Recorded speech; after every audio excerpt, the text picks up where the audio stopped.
Okay, my name is Michaela Clark, and I will be presenting with Monique Gurney, and we will be talking about the Joint Commission. So, the Joint Commission was founded in 1951 when the American College of Physicians, along with the American Hospital Association, the American Medical Association, and the Canadian Medical Association joined with the ACS to create what is now the Joint Commission on Accreditation of Hospitals.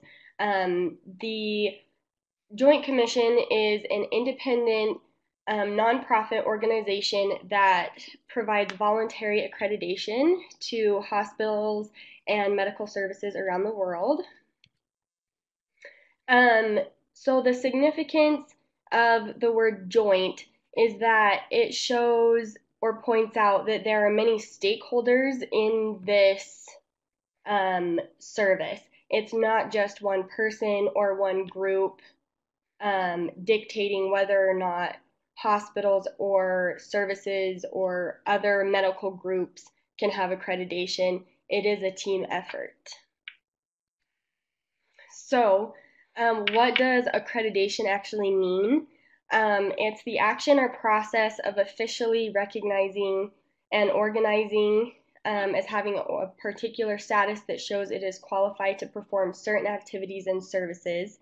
The accreditation process ensures that their certification practices are acceptable, ethical, and show suitable quality assurance. So it's basically just keeping hospitals and other medical services in check, making sure that they're doing their job and being ethical and providing the best quality care that they can to their patients or residents or whatever the case may be. So the Joint Commission accredits many different things. They accredit many different hospitals. That includes general hospitals, psychiatric, children's, rehab, and critical access hospitals. They also accredit home care organizations, hospice services, nursing homes, and long-term care facilities. They also accredit medical equipment services, along with pharmacies, behavioral health organizations, both groups and practices and office based. They also accredit ambulatory care providers and independent and freestanding clinical laboratories. Along with these different hospitals and organizations, they also certify services. So this is disease-specific care certifications, advanced certification in disease-specific and palliative care, certification for healthcare staffing services, behavioral health and primary care, medical home certification. So the one competitor that I found for the Joint Commission is called the DNV, and the DNV has actually already won over some hospitals and even the Medicare, Medicaid services. They have Medicare and Medicaid has actually signed a 6-year contract with the DNV. The reason that DNV is becoming popular is because they combine their accreditation with what's called the ISO 9001, which is a process that is used in the United States and across seas, so basically all around the world, by healthcare manufacturers. The DNV also surveys its members every year compared to the 18 months or 3 years that the Joint Commission takes to survey their members. Okay, and I will let Monique take this.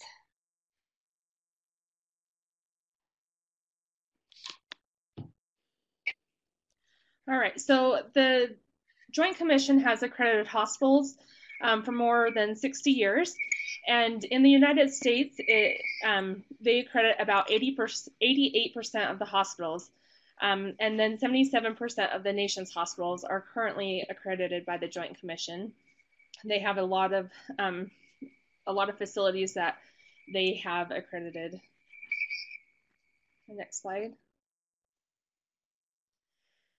So when the Joint Commission goes in, they it's in order to get a term called deemed status. So, for a hospital or facility to participate and receive federal payment from Medicare or Medicaid programs, they must meet certain requirements to be able to participate.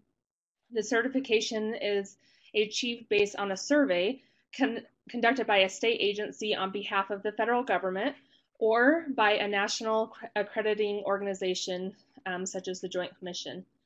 The term deemed status is given when the survey determines that the healthcare organization meets or exceeds Medicare and Medicaid requirements. Next slide. So the Joint Commission is known as the gold standard. They visit organizations a minimum of once every 39 months. The visits that they conduct are called surveys, and all of the surveys are unannounced so that the hospitals should not be prepared so that they can always be assured that they're doing the standard of compliance. So the Joint Commission is the only organization where all their surveyors are certified. They are professionals, and during the survey, they select patients randomly, and then they use their medical records to kind of track them through the whole process. And they talk to the healthcare professionals that are involved. So they talk to the nurses, the doctors, any of the staff that interact with the patient. And while they are doing the survey, they also observe doctors and nursing providing care, and will also often speak to the patients themselves to get a feel of what's happening there. Along with the surveys that happen every 39 months, every 3 months, the hospital will submit data to the Joint Commission, and it's updated quarterly and available to the public on qualitycheck.org. The organization is also provided with self-assessment scoring tools to help monitor their ongoing standards of compliance so that they are continually making sure that they are meeting or exceeding the Medicare, Medicaid requirements for their facility. Next slide. So why would a hospital choose to be accredited by an organization other than the Joint Commission? What it comes down to is mostly money and resources. They don't have to be accredited in order to have CMS services. They just have to make sure that they are licensed and that when the state or the federal government comes to survey them, that they have certain requirements. So a lot of the areas that the Joint Commission expects and their standards far exceed the Medicare conditions of participation. And because it exceeds that, it can tie up a lot of resources in maintaining those qualifications. So even though accreditation brings a very significant stamp of approval, like the Joint Commission is the gold standard, there are many hospitals in the United States that function very well without being accredited by an organization.